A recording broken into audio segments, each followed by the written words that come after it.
Institute, a private and independent organization that is based in the Amazon and doing research in that region for about 25 years. And I'm very glad to introduce this panel, which is going to be discussing some alternatives to keep forests standing, particularly in private properties, through incentives in the state of Mato Grosso, Brazil. We'll be having sessions and presentations today, and we'll have a roundtable at the end of the session today so that we can engage more colleagues to talk about this challenge of engaging the private sector, engaging private decision makers into conservation of forest efforts in Brazil, in the Amazon, but more particularly in the Mato Grosso state. But before going into the subject itself, just a few housekeeping issues so that we are all on the same page. We ask everybody, we tell everybody that the section will be recorded. So this section will be recorded and later on made available through links. Second point I would like to raise is that I ask everybody to keep their microphones muted so that we can have the session on a better flow. And thirdly, if you have any questions or comments, please use the Q&A function of the system so that we can synthesize the questions and present them to the presenters and to the participants in our event. So this is the agenda of our section today. My appreciation for you all that have been able to join us. And very briefly, friends, I would like to put a little bit the Amazon into a perspective. As you all know, the Amazon has been on the hot spots for quite a while due to increasing deforestation, due to the forest fires. But you know, this group that will be talking to you today here is looking at solutions for this problem. So when we look, please, next slide, please. When we look at the Amazon and position it globally, we have to say that this is a fundamental piece in the maintenance of the equilibrium, the climate equilibrium of our planet. But its importance goes beyond that. We can say that the Amazon makes it rain. The Amazon is a major recycler of water. It produces water vapor in enormous volumes. One mature tree in the Amazon can pump up to the atmosphere somewhere between 500 to 1,000 liters of water a day. So the Amazon forests, alongside with the tropical forests, are fundamental pieces in climate stabilization and climate predictiveness to agriculture, for example. But it's not just the rain that forests are key to protect. The forests also maintain the climate of the planet, the temperature of the planet. We have been observing through science that in areas where you've deforested too much, the temperature is way higher than it is in areas closer to forests and in which the landscape is better designed and happens. So keeping it cool is another function of the tropical forest, particularly the Amazon. The tropical forests are fundamental in soaking up carbon from the atmosphere. It is estimated by the IPCC that the Amazon forest absorbs and stores somewhere around 10% of all global carbon emissions by humans every year. So it's, once again, a centerpiece, a fundamental piece in the puzzle of keeping the temperatures and the climate in our planet stable in the coming centuries and time to come. And last but not least, the Amazon stores at least 1/10 of all plant and animal species that life has found to inhabit this planet over 3 billion years of history of life on the planet Earth. So the Amazon is a fundamental piece for the development of Brazil, for the population living in the Amazon, but also to the world when it comes to climate change mitigation and food supply to the planet. Next, please. When we look at the Amazon, next slide, please. Yeah, when we look at this map is showing the carbon above ground, the concentration of carbon above ground in the forest globally. So you can tell the darker the green, the higher the concentration of carbon. And we can see, just looking at this image, how important the Amazon basin is for the carbon cycles and the carbon storage above ground in our planet, and the importance of keeping the integrity of this forest, of the Amazon forest, so that we can keep the chances that we can reach the goals of the Paris Accord by the end of this century. The Amazon is a centerpiece for that. Next, please. When we look at the map, however, this map shows us that the situation is not as ideal as we thought it was. What we see in red are areas that were already deforested in the Amazon, which would sum up somewhere around 18–19% of the total biome has already been clear cut. These areas are today occupied by beef production, by ranches, by farms, large-scale agriculture, smallholders agriculture. So what we have realized is that we've been too far in terms of deforesting the Amazon, and this process has to stop. And in order to stop this process, we do have to have engagement of the public sector. As you can see in the dark and light green in this map, these are the protected areas and indigenous territories, and these processes were achieved over the past few decades through the engagement of civil society, to the development of science, but also because of the political decision-making processes that were taking place over the past few decades. But to go beyond that, we need to articulate with the private sector. We need to articulate with farmers, ranchers, whether they are small, medium, or large, to engage them into conservation efforts. And for that, we have come up with some opportunities, please, next, that we would like to introduce to you by some of the colleagues that will speak in a moment in this section. But just before handing the word to the concrete examples that we will see that are taking place in Mato Grosso, I just wanted to highlight the moment that we are living. This graph is showing that at the same time, in the past couple of decades, we were able to reduce the deforestation in the Amazon that peaked close to 27,000 square kilometers back in the early 2000s and went down to close to 4,000 square kilometers in 2012, 2014. So we have been able to reduce by 80% the deforestation in the Amazon. And what is curious here is that at the same time, both the beef and the grain production in the Amazon and in the Cerrado have increased by at least a twofold. So the paradigm that we need more areas to expand production is not valid anymore. What we need now is to create the incentives to protect more forests and the incentives to intensify production. At the end of the day, we expect to have more conservation and more production at the same time. So that sets a little bit of the stage and puts in perspective the challenges of the Amazon to reduce deforestation. And now I'll very quickly introduce the governor of Mato Grosso state, Mauro Mendes, who recorded a video for us, and he's going to say a few words about Mato Grosso state. And in the sequence, we'll have my colleagues, Marcelo Stabile, talking about CONSERV mechanism, which will soon be addressed, and Fernando Sampaio, which will talk about a state program in Mato Grosso called PCI. Both of them, CONSERV and PCI, are going in the direction of more protection and more production in the state of Mato Grosso. So Governor Mauro Mendes of Mato Grosso State, please.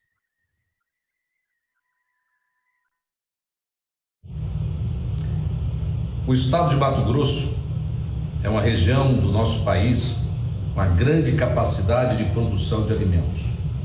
Aliás, o estado de Mato Grosso é uma das regiões do planeta com grande capacidade de produção e que também tem uma grande preservação ambiental. Nós somos o maior produtor brasileiro de proteínas vegetais e de proteínas animais. Exportamos para mais de 100 países ao redor do planeta. Estamos fazendo isso, preservando 62% do nosso território. Temos grande condição de aumentar a produção de alimento nos próximos anos, mas fazendo isso de maneira muito sustentável. Vamos fazer isso investindo em tecnologia, investindo em produtividade e investindo cada vez mais numa economia sustentável. Para isso, nós estamos buscando parcerias para que esse desenvolvimento ocorra no nosso estado, mas que ele ocorra sempre de maneira muito sustentável. O estado de Mato Grosso tem uma política muito dura de combate ao desmatamento ilegal ou também uma política muito dura de combate a qualquer tipo de atividade ilegal. Nos próximos anos, nós vamos dobrar a nossa produção de alimento. E nós queremos que países ao redor do planeta possam conhecer esta realidade, possam vir a Mato Grosso e ver como que nós estamos fazendo essa agricultura sustentável, contribuindo com o meio ambiente. A nossa produção é uma produção de baixa emissão de carbono e cada vez mais nós queremos contribuir para a sustentabilidade global do nosso planeta.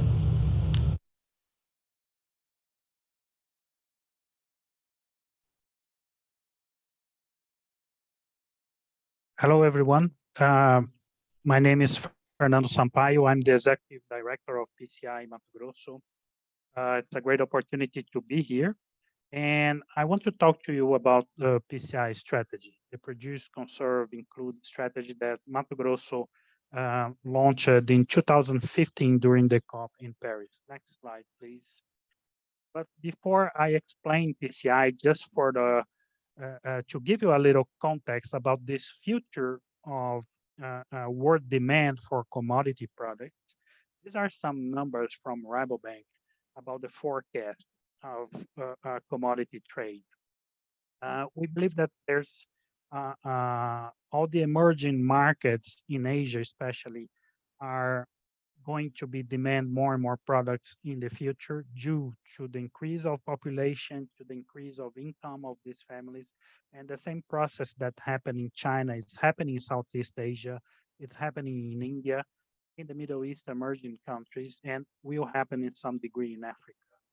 So the world is going to need more meat and more protein, because that's the big change on the diet of this population, and a large part of the supply will come from Brazil. So this is important today for the Brazilian economy. And of course, inside Brazil, Mato Grosso is the biggest producer of these products, and it will continue to be very important for the Brazilian economy in the future. Next one.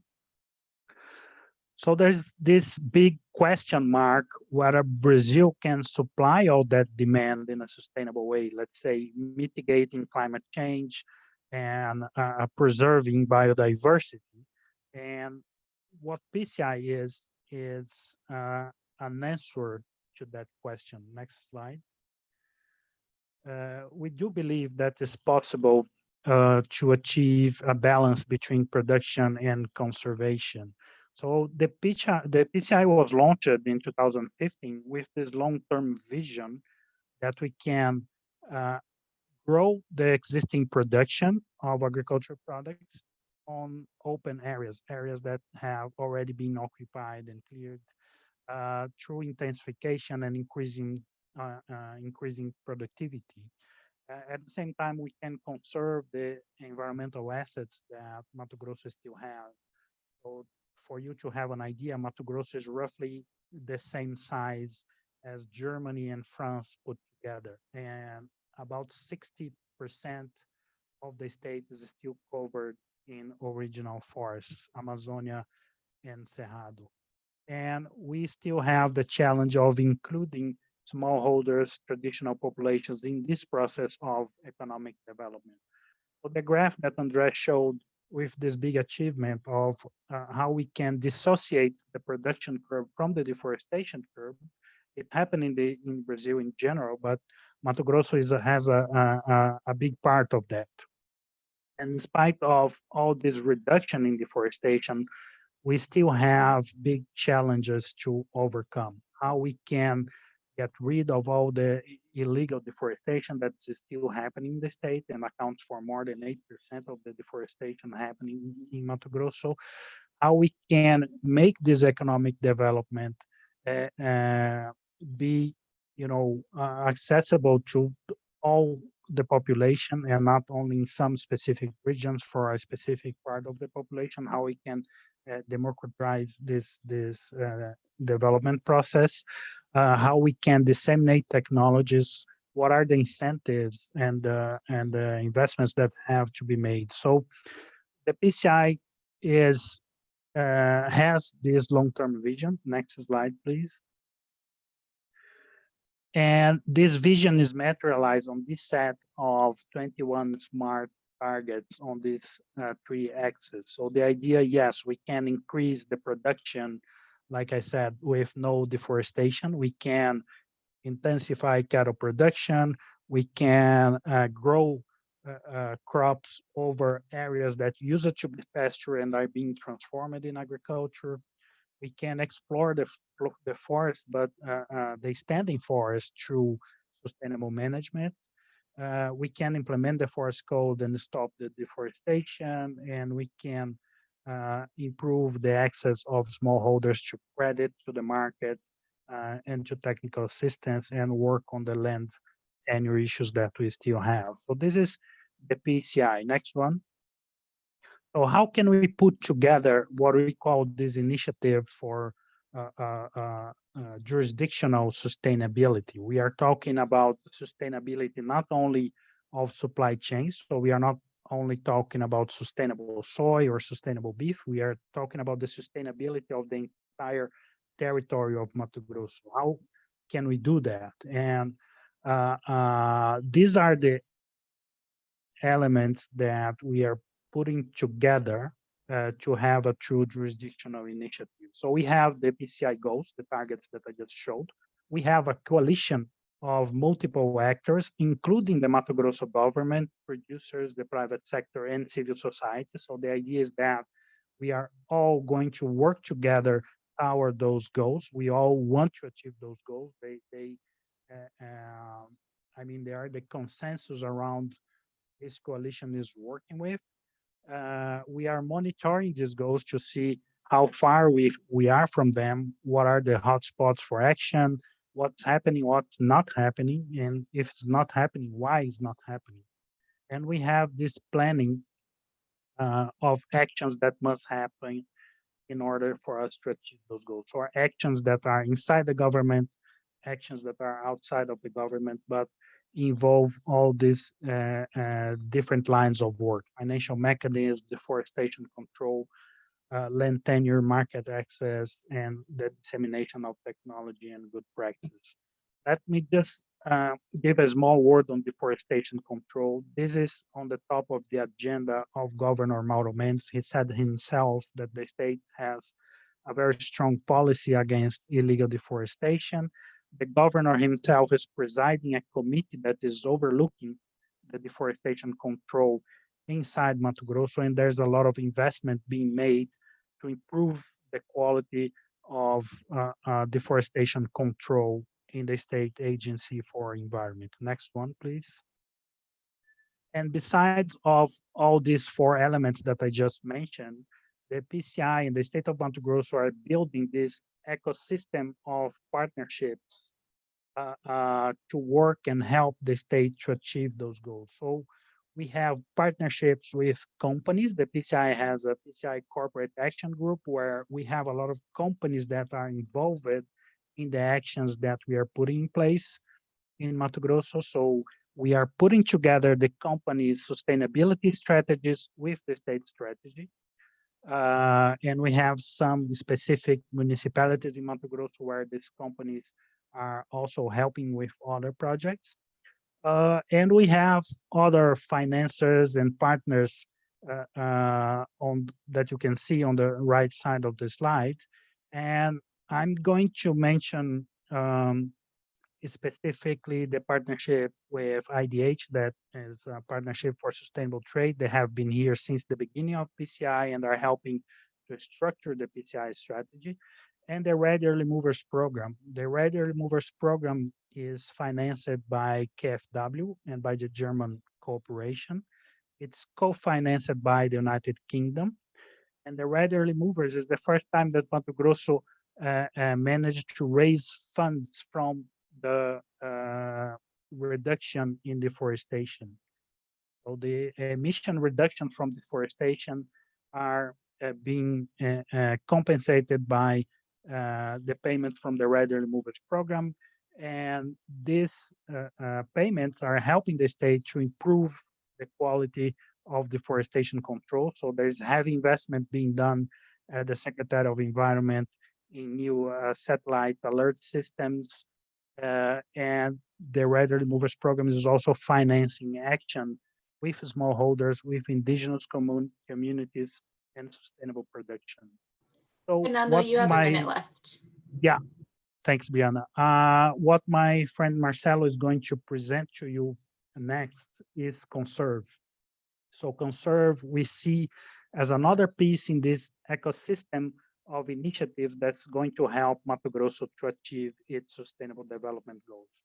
So just a final word on the PCI structuration. We had a phase between 2015 2018 where we were putting together all the pieces of the PCI strategy, and now we are building a structure to the strategy, the PCI Institute, with this responsibility of articulate public and private action to raise funds and implement new programs and projects. Next one.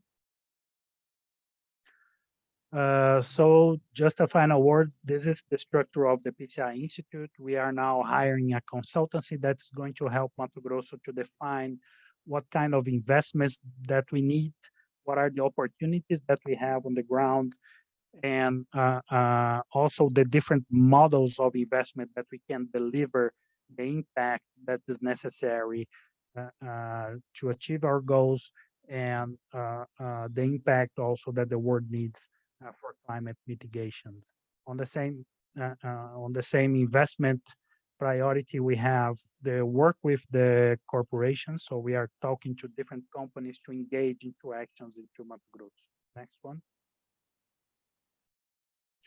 So yeah, I'm gonna pass to Marcelo, who is going to explain what CONSERV is and how it relates to Mato Grosso and to the PCI strategy. Marcelo, please. Thank you very much.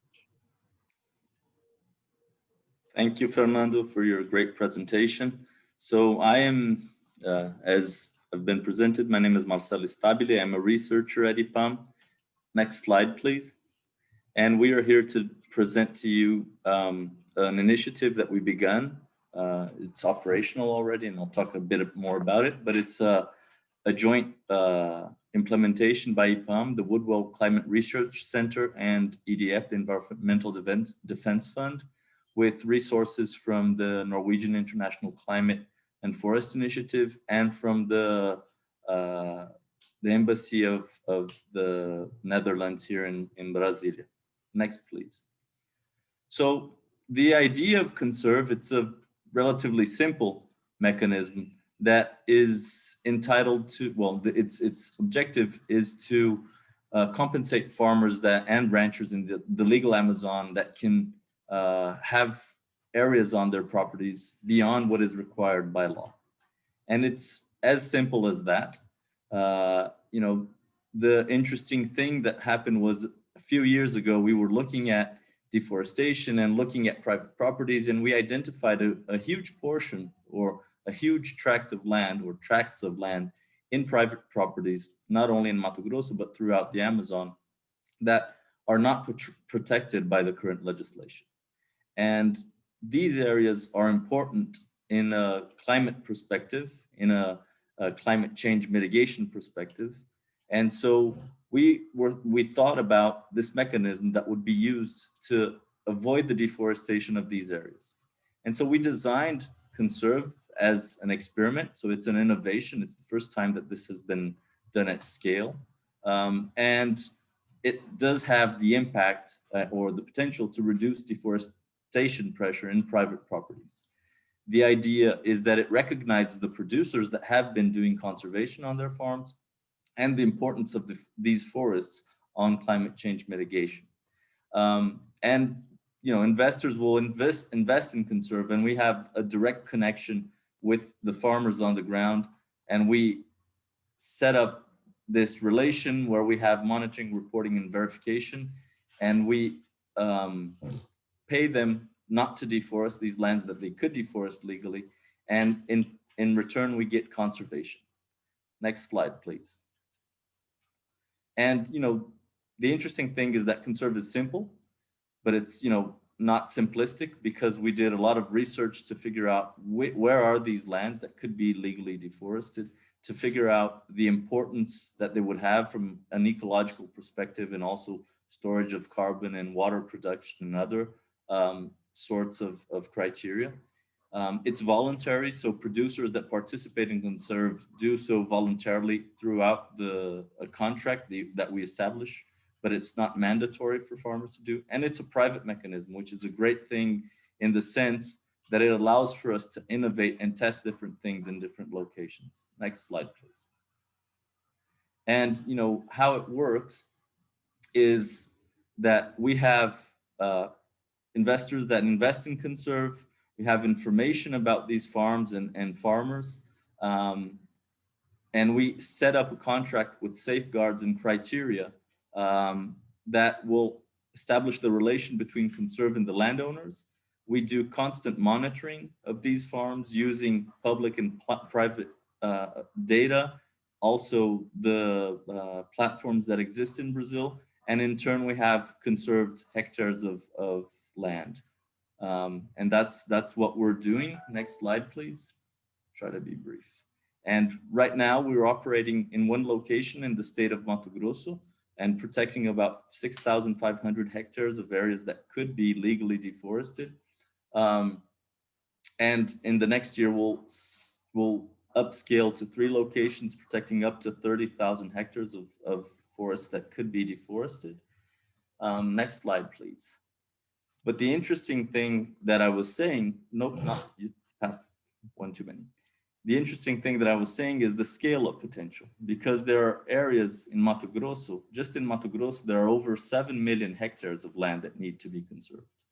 And that's an issue because these areas, as I said, not if they will be deforested, but when. So we need to avoid the deforestation of these areas so that we can ensure food production is maintained, that we have a climate that allows for agriculture to be present in these areas, and that recognizes the farmers that are there. And more importantly, other than the 7 million hectares that there are in Mato Grosso state alone that need to be protected, in the Amazon as a whole, there are over 20 million hectares of land that need to be conserved. So we need to think of innovations so that these farmers that have lands, private lands on their properties that could be deforested, we need to think of innovations to avoid this deforestation, to keep these forests standing and keep, Mato Grosso and the rest of the Amazon producing food for the world, contributing to climate change mitigation. And that will only be possible if we have, innovations such as CONSERV in partnerships with other institutions and things like the PCI that Fernando just presented. Next slide, please. And thank you very much for your attention. I would like to pass on the word to André Guimarães, who's going to talk a little bit more about this. And after that, I'll moderate the panel discussion. Thank you. Thank you very much, Marcelo. Thank you, Fernando, for very interesting presentations. So let me try here, folks, to highlight a few points about what we've heard so far. First of all, I think it's clear that deforestation is indeed a problem in the Amazon, in Brazil, in Mato Grosso. But it's a problem that we do understand the dimensions of this problem, and that we do have the tools to address the challenge of reducing deforestation. So that's clear up until now. Another point that was indicated by Fernando, and I agree very much, is that, Mato Grosso has an enormous agricultural potential. Brazil has an enormous agricultural potential, and that potential and that responsibility is gonna grow over the coming years. So more products will be demanded from Brazil. More exports, hopefully, will take place out of Brazil. And consequently, more production will be demanded from Brazil to address the needs of Brazilians and the clients of Brazil. So that's another fact. So here we are with a challenge that is to reduce deforestation at the same time that we increase production. How do we do that? We do that from several ways. And basically, we need incentives to get there. We need incentives to protect forests in private properties, as Marcelo was pointing through CONSERV mechanisms and others. We need to continue supporting governmental actions towards illegal deforestation, participating, monitoring, criticizing, but most importantly, advocating for the continuation of this kind of governmental activities. We need to generate the necessary incentives, credit lines, financial products, financial mechanisms that would allow for farmers and ranchers to intensify their production instead of buying a new land or buying a new piece of forest and chopping down trees for planting in new areas. So intensify in exchange for extensify the production.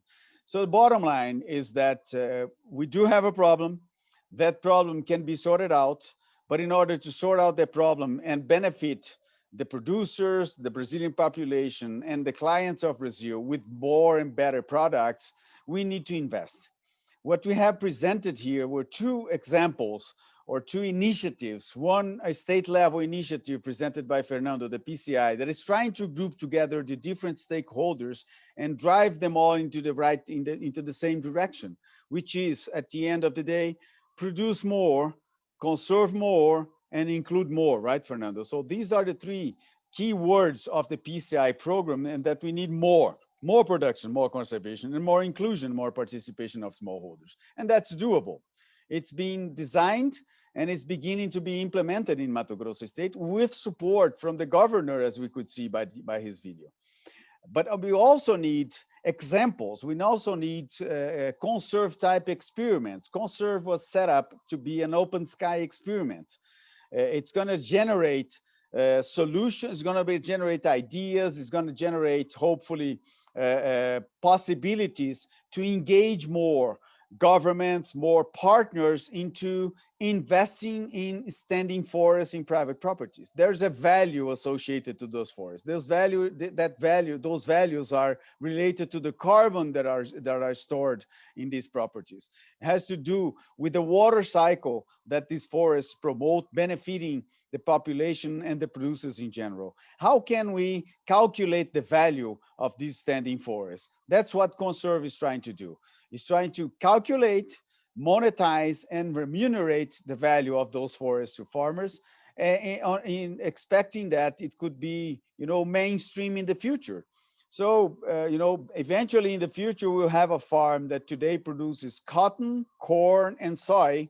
Tomorrow, this very same farm will produce cotton, soy, and corn, and also forests, standing forests, and being paid for it. So that's the whole idea of CONSERV, which, as Fernando said, and as Marcelo endorsed, it's part of the PCI program. So we do expect that this experiment in Mato Grosso can incentivize similar solutions in other places in Brazil, in other places in the tropical world, and at the end of the day, providing a contribution, a positive contribution to the climate change mitigation. We are going to have a very important climate change convention next year. It was postponed because of the COVID-19 pandemic. It's going to happen in Glasgow next year, somewhere around November, December. And that's going to be a very important meeting because it's going to set up the regulations and principles of the carbon credit negotiations globally.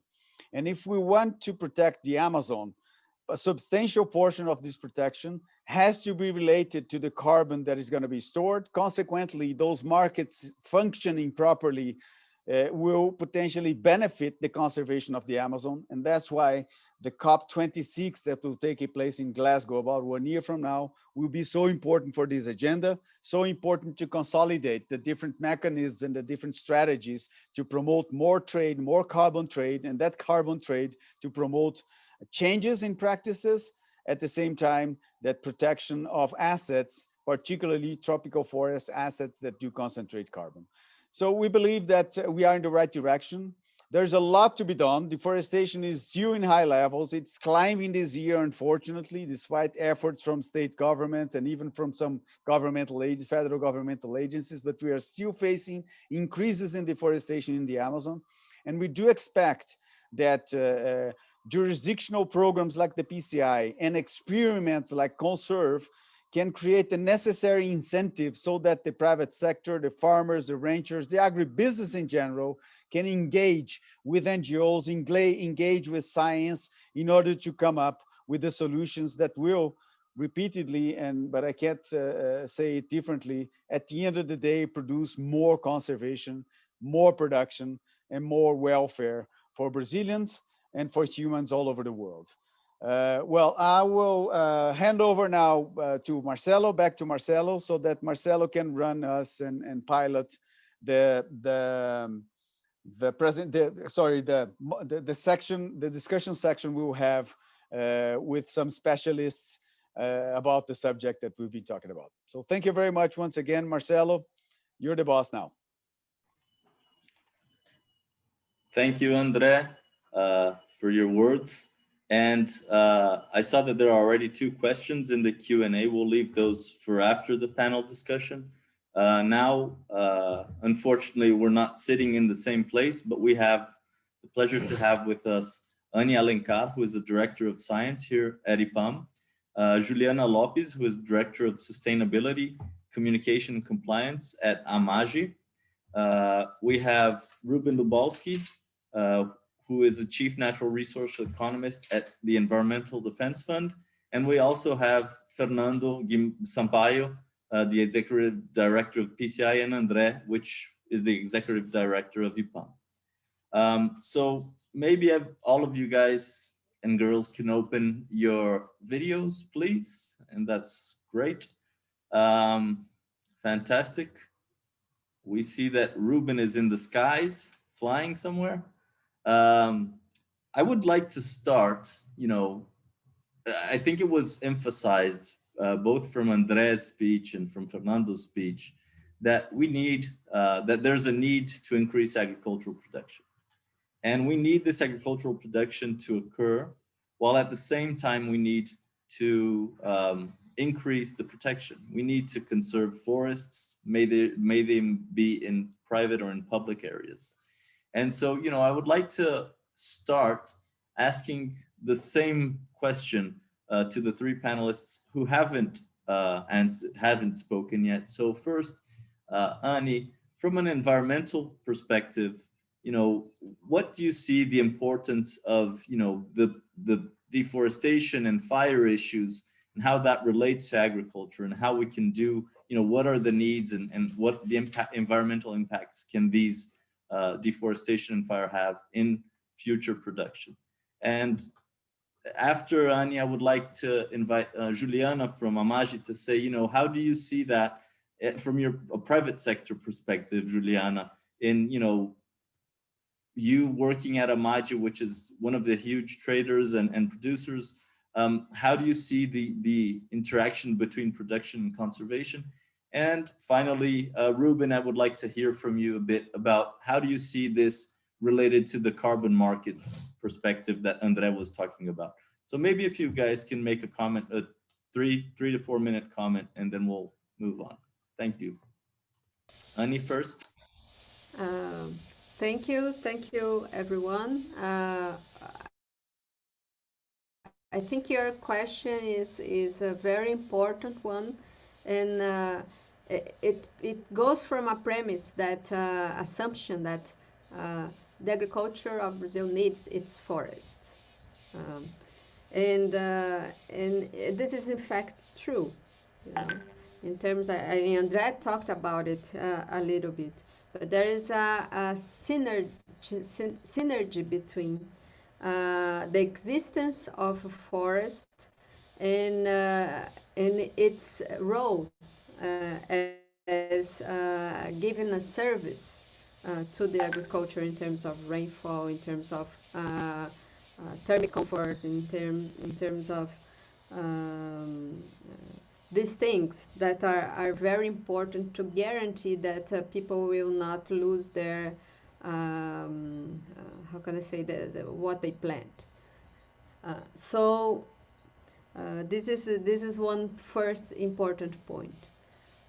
So I think is what is really bad for Brazilian agriculture is Brazil having a very bad reputation in not actually having the power or not to govern its environmental system. And this can bring a very bad news to agriculture sector, and in fact can put everybody together in one basket that in fact is not, it shouldn't be together. When you look at the numbers of deforestation in the Amazon, mainly in the Amazon, in the past 2 years, it is very, very clear that at least half of it, half of deforestation is happening in areas that are public lands, in areas that are totally under no governance instance. So this puts, and that raises attention of the world, and this make our agriculture, which is trying to do everything right, and also getting wanting to have sustainability. How can I say? It was going in that direction to have a sustainability seal.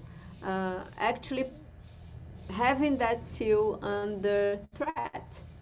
And this is again is very bad for our agribusiness. So I think it's very important to bring back the governance, the environmental governance into the table, and having all the institutions that are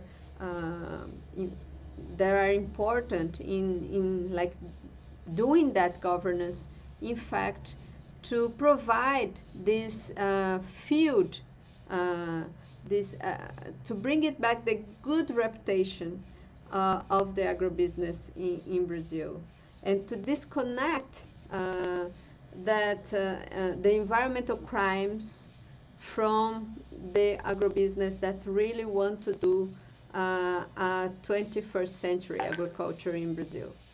And that's why it's very important to have the engagement of the companies in not only saying that in their chain there is no illegal deforestation connected to it, but also because that also would destimulate the business around land grabbing in the Amazon, for example. Thank you, Annie, for a great answer. Juliana, how do you see, the relation between, production and conservation, and also given that I think Amagi is one of the people that have joined PCI since its beginning. So what is your perspective on the issue of production and conservation? Hi, Marcelo.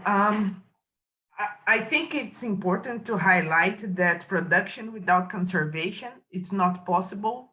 And also, if we think about future, conservation is what is going to make us guarantee all the sources of protein that we need for the world. So it is not possible to imagine a production without a conservation right now. And I think that this is why we are participating of many initiatives. And this is why we started to join PCI before it became PCI. It was the first discussion about what we are going to be able to present during COP21. So one of the key things for Amagi is that Mato Grosso is one of the main sources of soy that we have. So it would be very important for us, not thinking only as a company and not only as a sector, but as a jurisdiction. Because once a lot of challenges are addressed in a jurisdiction approach, you reduce the risks that you have for your sector and for your supply chain. This doesn't also, I think one key that we need to discuss is that jurisdictional activities and initiatives like PCI also needs to be related to commitments of the company, because you can not only address jurisdictional approach without having difficult to monitor or guarantee your supply chain. So the company needs to invest in both kind of initiatives. So AMAGGI has been investing a lot in monitoring and geospatial location of all the properties that supply to us. So just to give you an overview, we just launched our progress report about the results of 2019 that we had, and we were able to track from all of our suppliers that 99% of the suppliers are zero deforestation since 2017. With that number, I'm able to start to use this as opportunity, like programs as CONSERV. So we are able to understand what is the extra legal reserve that we have in our supply chain, what are the information that we have.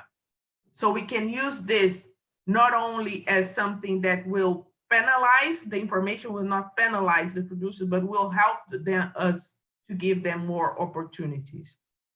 It is important for us that we really understand what are the priority risks that we have. So how do we address this in different approaches in our supply chain? Because one thing is how do I address, I do address this in locations that are deforestation risk, and how do I address sustainability criteria in areas that are not deforestation risk? And I have to be part of the solution, not only a company that address results to the market, but to address results to the market and results to the producer, and most of all, results to the society, because this is what is going to address us and be able to tackle the challenges that we have and that we will have for the next 5-10 years.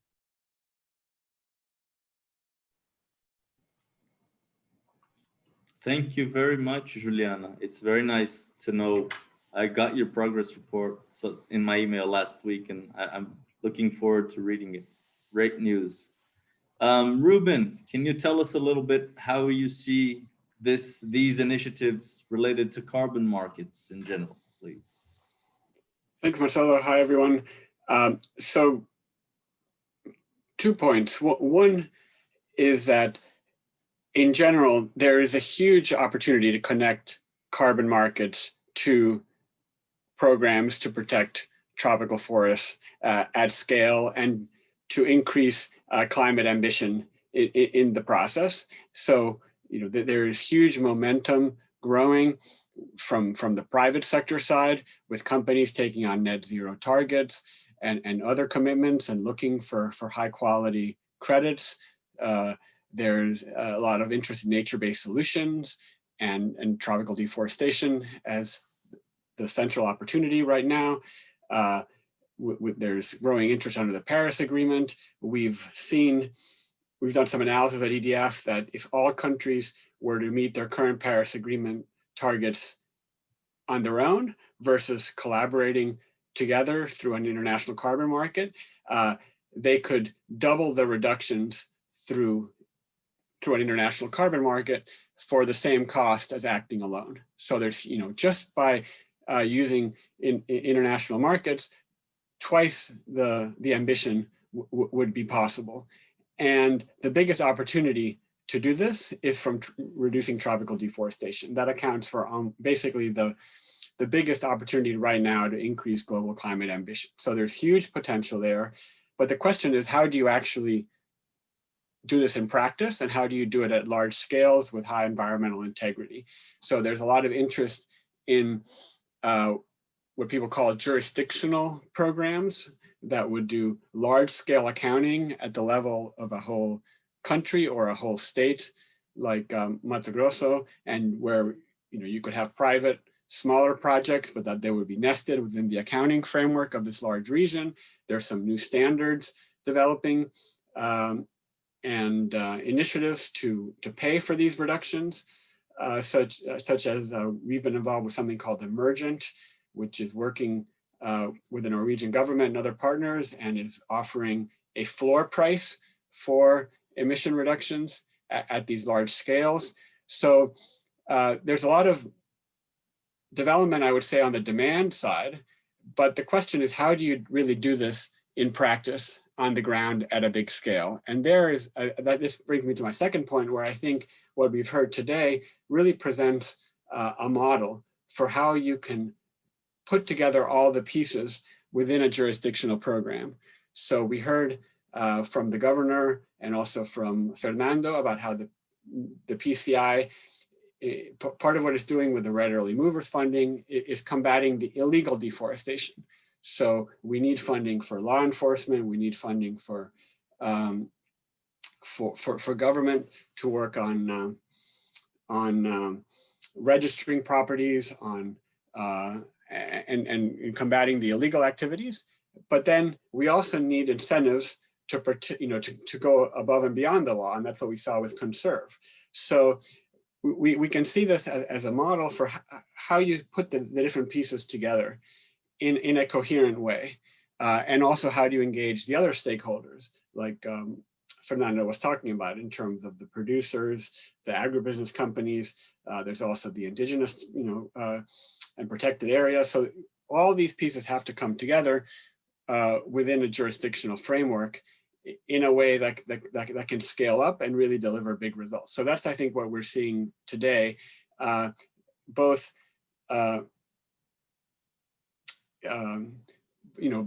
but how these two pieces can come together. And I think the challenge is, how do we, one, create the right structures for private investors to come in and scale up the initiatives, and also public investors to scale up to deliver the performance we need to tap into the carbon markets that I was talking about. There's also international aviation, voluntary markets, lots of markets developing, but we need some structures to get us from where we are now to being able to deliver the results that will be compensated through those markets, and then systems for then the money that starts to coming in. How do we put it back to work in ways that can keep the ambition growing over time? So I think there's huge potential here for all the initiatives we've been talking today, both to connect to carbon markets and also to provide a model for other jurisdictions and even for other sectors beyond forests.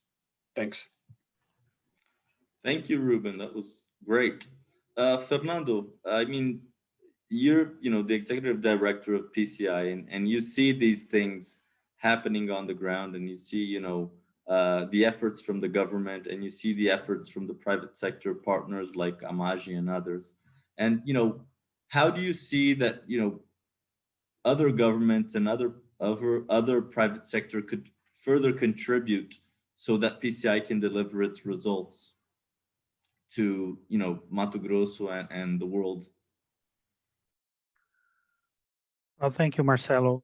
Yeah, the construction of a jurisdictional strategy is made of all these different small bricks that we are trying to put together. So how we can put all the stakeholders to look at the same direction, how we can bring investors and other alliances that can support Mato Grosso state in its trajectory. So we are building this step by step, but the idea now is that,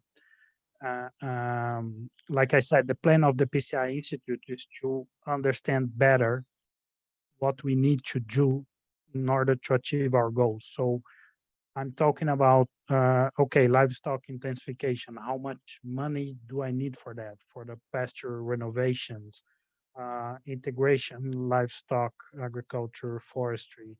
How much money do I need to implement the forest code in Mato Grosso? How much is already on the table?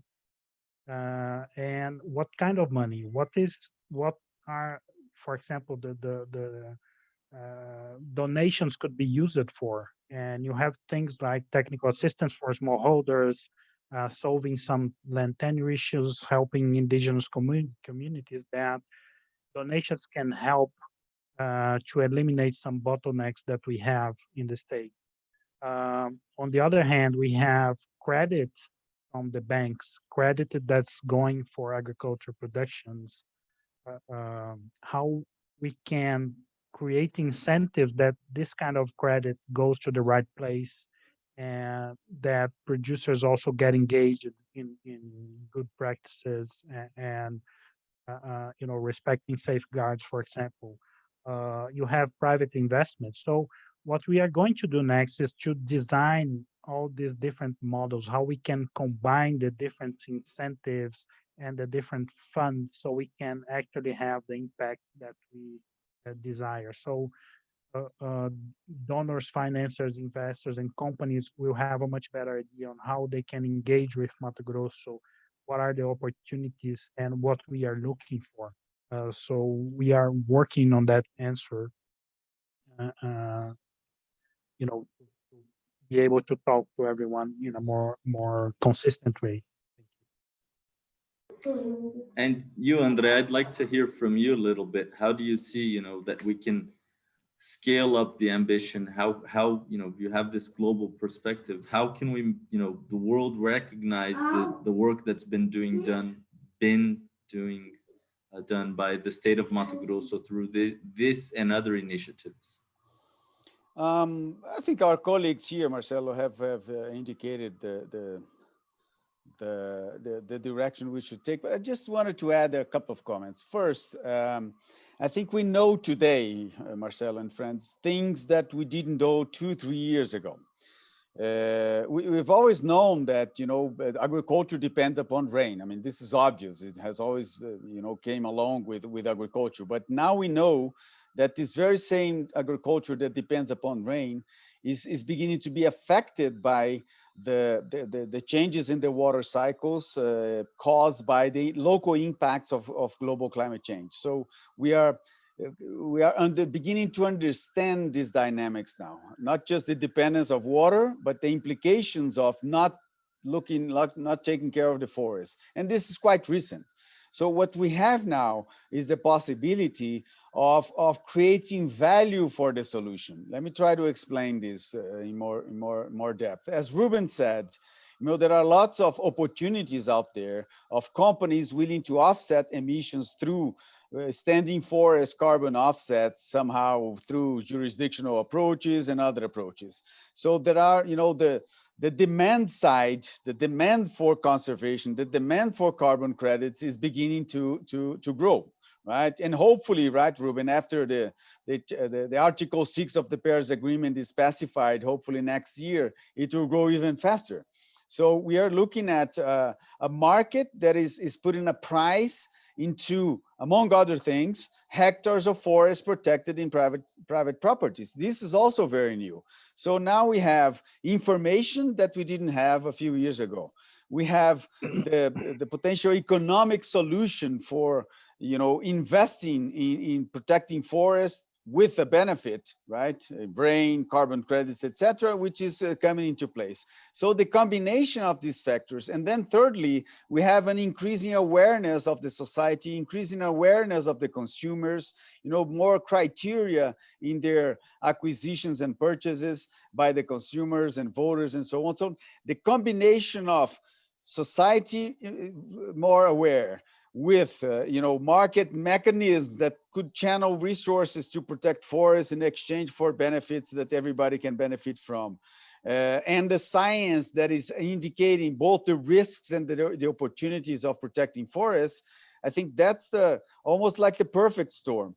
The challenge I see, Marcelo, is how to transform the markets based on the information that we have in our hands right now. That's the challenge of the future, is whether the markets will change at the speed that we expect that these changes occur, or the resistance from the business as usual will create more challenges for the future. So I hope that we have enough information today to make the necessary changes as soon as possible. We have potentially money available, the technology is available, and hopefully the political will come as a consequence of economic pressure and so on. So the elements are out there.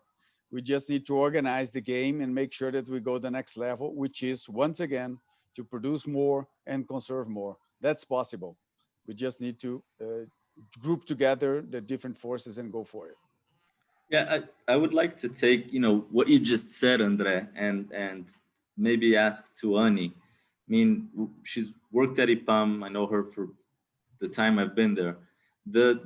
How much we've seen the changes in the information that we have access to and how that's changing what you just said. So today we can monitor forests better, we can monitor fires better. So Annie, maybe you could talk a little bit about how that has changed in the past and where are we today?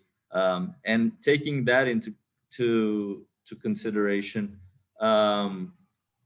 Juliana can tell us how they're using the information that's being provided, and Fernando as well. That would be great. Marcelo, I mean, we have no doubt that the technology in terms of monitoring advanced a lot in the past years. In our days, we have available satellite images with 3 meters of resolution almost daily.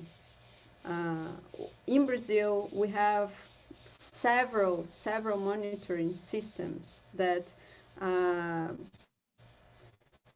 make us available information, very precise information on what has been deforested, and in a very good timing for to do something about it. So in terms of information available, in terms of the quality of this information is, I mean, we have advanced a lot. And I can give you some examples. We have, since 2004, I guess, we have the TER, which is a deforestation alert system that is posed by the Brazilian government. And in our days, we have MAP Biomas Alerta, which uses different sources of deforestation alert system to create this wonderful data set in which you have precisely the border of the polygons that have been deforested with planet images, which planet are like 3 meter resolution images, satellite images that can give you a very clear view of the deforested area and when the area was deforested.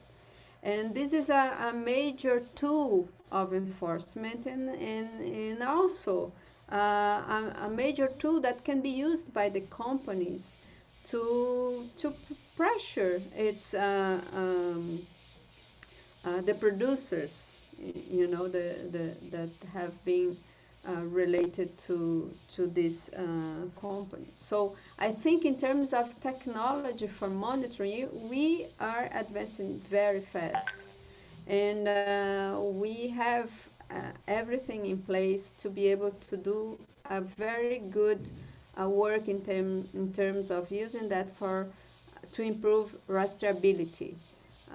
And I think we should go into that direction. And I think we just need political will in a way to make this information and these tools to be more used by the government.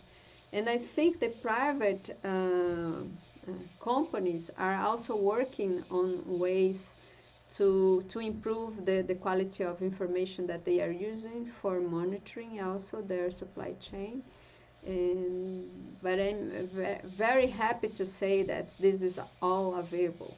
And I'm just gonna give you some example if I have some time for that. We only don't have very good information in terms of monitoring deforestation, but we are advancing on, for example, monitoring the quality of the pastures. MapBiomas recently released a beta version of the quality of pastures in Brazil. And that type of information is very, very important, for example, for us to understand how much the agriculture can expand into pasture without, in fact, impacting a lot of the cattle ranching sector. It's very, very, for example, in Mato Grosso, about half of the pasture is in a quality that can be improved. So I think this type of information, so we are not only advancing on the how precise is the information in a very high quality spatial resolution information, but also the analytical information that is coming on from all these satellite sources of data. Thank you, Annie, very much. And, before we move on to the session on Q&A, there are 7 or 8 questions already. Maybe really briefly from Fernando and Juliana, if you want to talk about, how technology is being used for monitoring these goals, but, how maybe you see what Andres said happening. So how do we get this information and technology to help us drive the change that the markets need, transform the market with information, better quality information? Thank you. Juliana, you want to go first? Either way. Yeah. Well, I see, a lot of companies, beef companies, soy companies are investing a lot in monitoring technologies to understand their supply chains. But of course, that's not going to solve all the problems that we have. We still have a lot of deforestation that is going on outside this normal supply chains.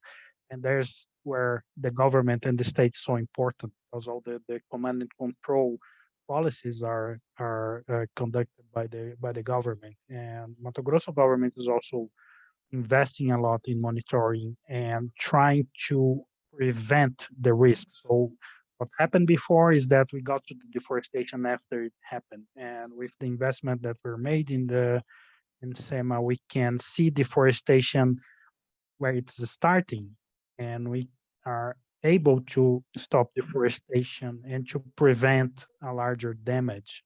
So one thing is that technology can help us to prevent deforestation instead of just punishing after it happened, but also to providing the state with intelligence to understand better where it's happening, why it's happening, and that's being used not only by SEMA, but by this committee that the governor created that puts together different government agencies, all related to forest conservation.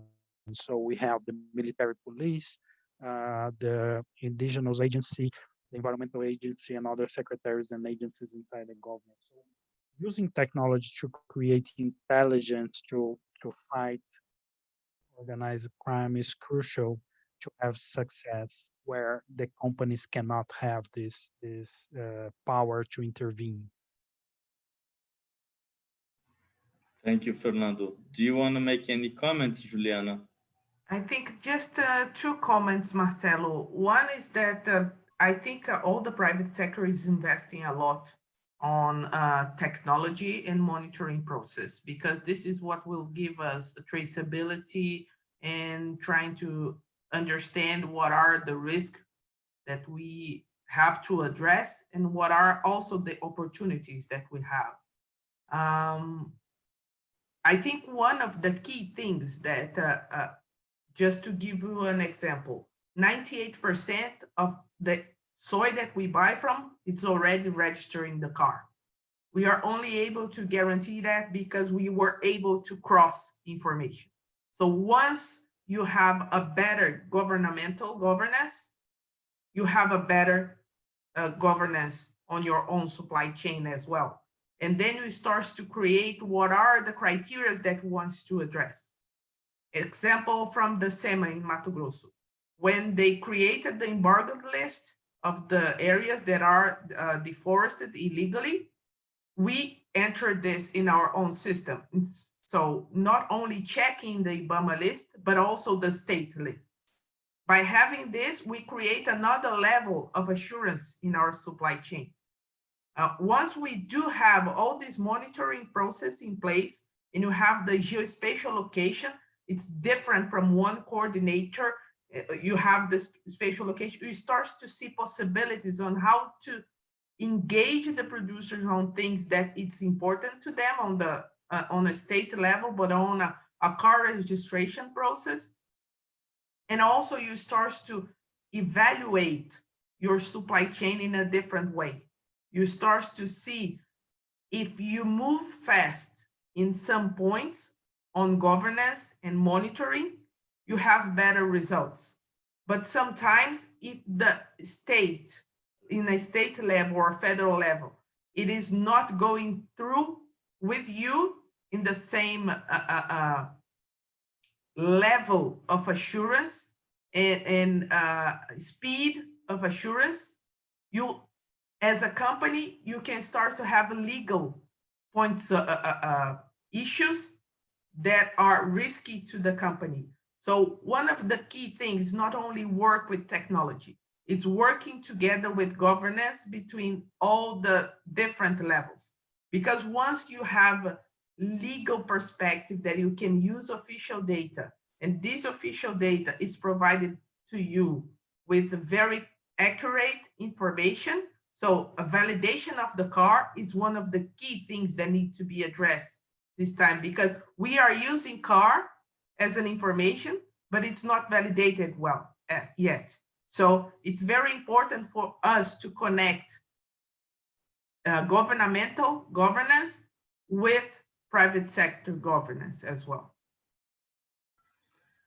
Thank you very much, Juliana. I mean, it's been a great discussion with you all. We have quite a few questions from the audience, actually 9 of them. And I would like to, I don't know if the panelists have been able to ask. Some of them are related to CONSERV. And I know that Andrea has to leave soon. So I would like to, maybe Andrea, it's been, since you're part of CONSERV, help us out here in answering, one thing is, what about the permanence of CONSERV and how to create, how not to create negative incentives to farmers. And I think, there's a question from Sophia on that.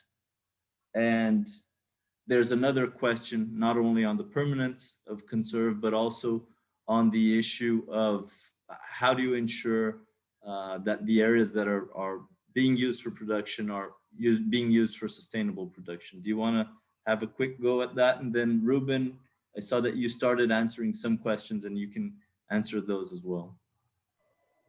Yes, Marcelo, thank you. Let me try, and eventually you can complement here. So sure. Thank you for the question. What was that, Sophia? The name of the person? Anyways. Yes. So thank you for Sophia. The issue of permanence, Sophia, is one of the permanent discussions we have within CONSERV. There are possibilities. There are quite a few alternatives to make sure that those forests are permanently protected under the Brazilian legislation. For example, a private landowner can set up a private park. It's called a private legal reserve in Brazil. That cannot be undone. Once you create that in your property, if you sell the property, if you give away the property, if your sons and kids inherit the property, that area continues to be a private park. So that's one way. But of course, that solution immobilizes that area permanently.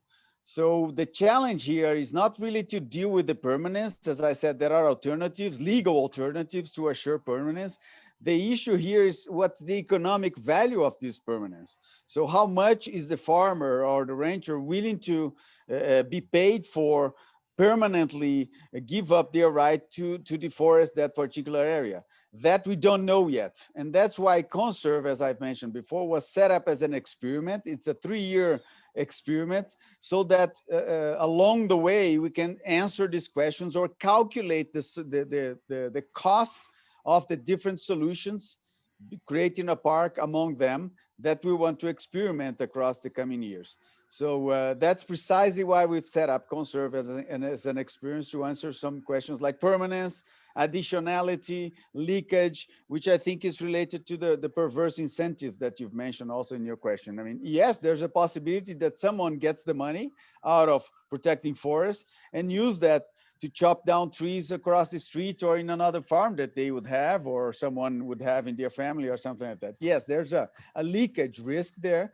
We've tried at CONSERV to protect our contracts from this leakage. So the contract is quite rigorous in that aspect. Is that the farmer, the contracting can basically be voided, be canceled if someone does that. But the challenge here is once again to monitor that. And once again, CONSERV being set up as an experiment would allow us to, across the coming years, to learn from the mistakes and learn from the findings and the lessons that we'll be learning across this time, so that we can provide a better solution to both the permanence and leakage in the future. But these are issues that we've been working under CONSERV. I don't know, Marcelo, if you want to complement, and as you've said, I would like to apologize to our colleagues here, but I have to leave in 3-4 minutes because I have another section beginning that I need to connect and test the connection and so on. So my apologies for having to leave. Go ahead, Marcelo. I just wanted to add to that because there are, I think, 2 to 3 questions in regards to that. And one of the key issues that I think for CONSERV and these initiatives is something that was brought through the panel discussion. It's the access to information. So before a farm joins CONSERV, we do a very strict due diligence procedure and we visit the farms. Obviously, when you're doing that at an experimental scale, it is one challenge. But for you to gain scale, the needed scale to protect millions and millions of hectares throughout the Amazon, what you need is to have quality information that's helping you to make these decisions better. And I think we saw examples, of what Juliana was saying and what Fernando were saying as well, and Dani, about how we can get better information on land cover and land use. But thankfully in Brazil, we can still get information on the farms, the farm owners, and other things. Obviously, that could always be improved, but that's part of the process of the learning process that we have. And so we have a very strict due diligence to ensure that. I would also like to ask Ruben to answer some of the questions that were made. One of them is, well, I saw that you typed in the answer. One about carbon credits. I think you could talk about the 2 you typed in, Ruben, the carbon credits and the jurisdictional issue. Yes, thanks. So a couple of questions were about the environmental integrity questions and some of the challenges around REDD+, historically, as well as the fact that Brazil doesn't yet have a clear framework for international carbon market transactions. So to the first question around some of the environmental integrity challenges and the fact that forests can potentially be converted to savannas, and also that the absorption over time may diminish. I just emphasized that a key part of this is doing it at a jurisdictional scale. So we're not looking at particular plots of forest, but the model is to account for the reductions in emissions across a whole state. So, you know, Mato Grosso is a huge area, as was mentioned, bigger than many countries. If, you know, back in 2004, I think it was, Mato Grosso would have had more emissions than all the rest of Brazil put together, and would have been, I think, the 12th largest emitter if it were a single country in the world. So, I mean, this is a huge area. And now emissions are far lower. And the idea is to look at the emissions and how they are decreasing over time and credit that large scale reduction. So initially, it's really about avoiding emissions, reducing emissions in absolute terms across a large area, rather than particular plots of land. And I think, and that is key to the environmental integrity. And the other point about the Brazil's framework, you know, there's an important opportunity, because at the end of last year, there was a decree that opened up potentially Brazil to international transactions. And I think what's important is to really demonstrate a model for how to do this with high environmental and social integrity. And that can help inform a future framework. So I think that is what we've been talking about today, that, you know, that the Mato Grosso experience can help inform.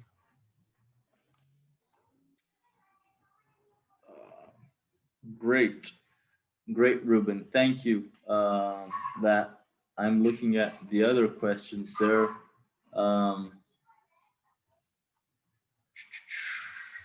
I'm looking at, there are a lot of them, you know, about CONSERV. I wanted to see if there are other ones. You know, a lot of them are asking about how to give scale to CONSERV, and about, you know,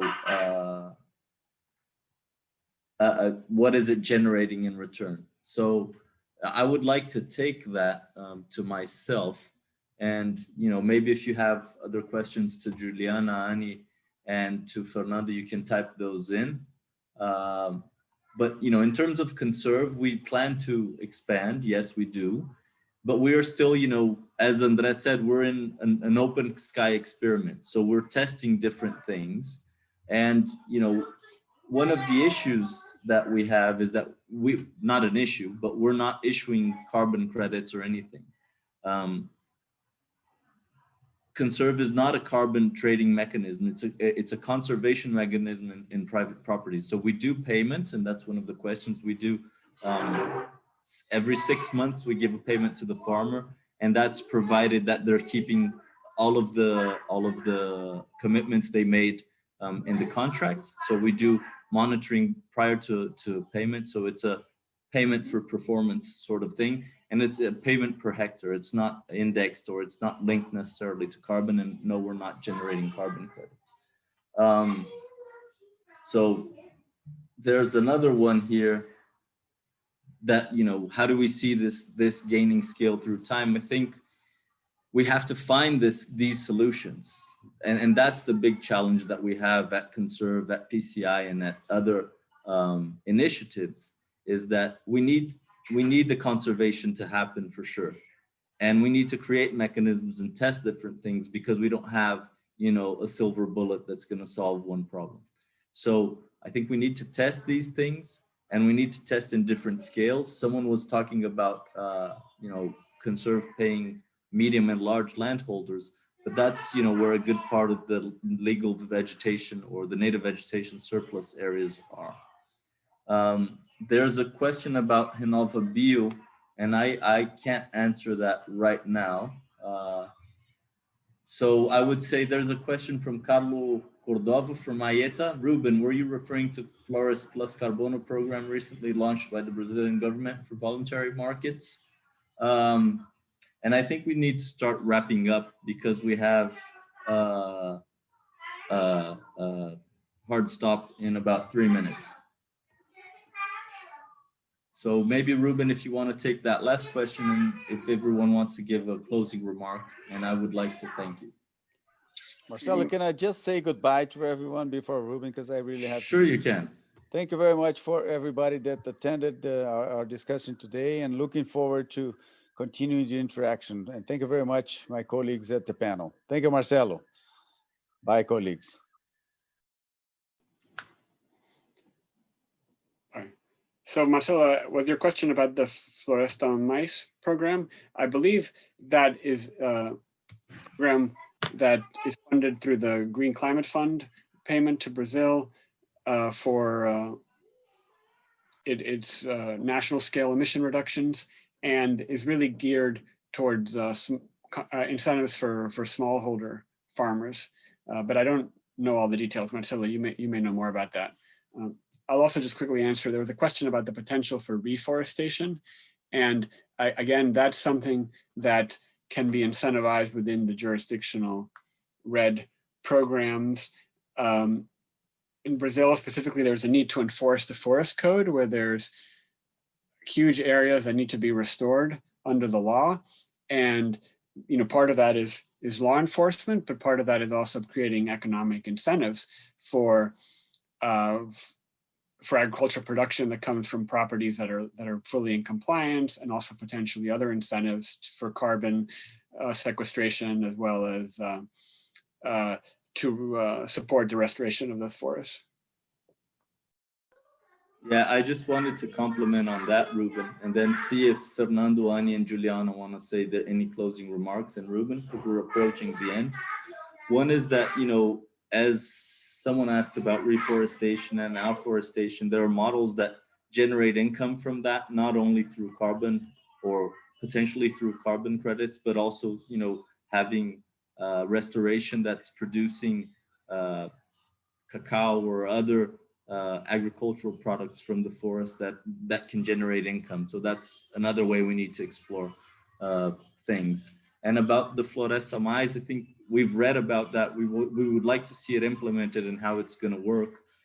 So Carlos, we can follow up on that at a later date and answer that. So Ani, Fernando, Julian, and Ruben, do you want to say any 30-second closing remarks? Because we have to end in a minute or so. Hi, Marcelo. Very quickly, what I want to say is that, the Floresta Mais is a possibility that the government is putting together for farmers to be able to sell environmental services or carbon. But there's a lot of unanswered questions about MRV, how this thing is going to work.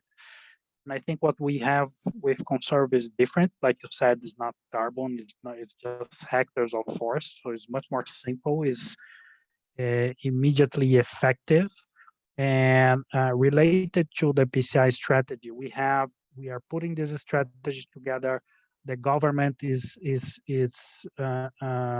working on the illegal deforestation issue. So there's a lot of effort, there's political will, there's investment being done there. And we see CONSERV as complementary tool to work on the legal deforestation. Up to today, we didn't have anything to work on the legal deforestation, and now we have CONSERV. And I think for the next 3 years, we can see how that goes and think about the mechanism to the permanence of CONSERV. And those mechanisms can include the carbon markets and how the carbon from the reduction of deforestation in the jurisdiction can support something like CONSERV. So that's my final message. Thank you. Thanks, Fernando. Ani, do you want to say anything? No, I just want to highlight that it's very reconcile agriculture and conservation. And there are three main elements to that. I mean, there is the space to do that, which means that if we use all those pasture areas, there are very bad use. You can do that and do that for several years in a row. There is a need of the agriculture needs the forest, and then so there is a need right there, and also it can be profitable in terms of the services that the forest gives to the agriculture system, and also in terms of a good reputation for the sector. So I think it's we have several elements that can move and that can consolidate this, conserve and produce as two elements of the same good equation. Thank you, Annie. Juliana? I would like to thank you for the invitation to be here, Marcelo, and also would like to say that I'm a huge, really expecting a lot from CONSERV, because I think it's a very simple but very effective tool. And with the really good monitoring process and assessment, and regarding every year verification approach that you already brought us, I think it could be really a changing transformation to the whole preservation system. So it's very good to see it's happening, and I really hope that it scale up very fast. Thank you very much. Ruben, any closing remarks?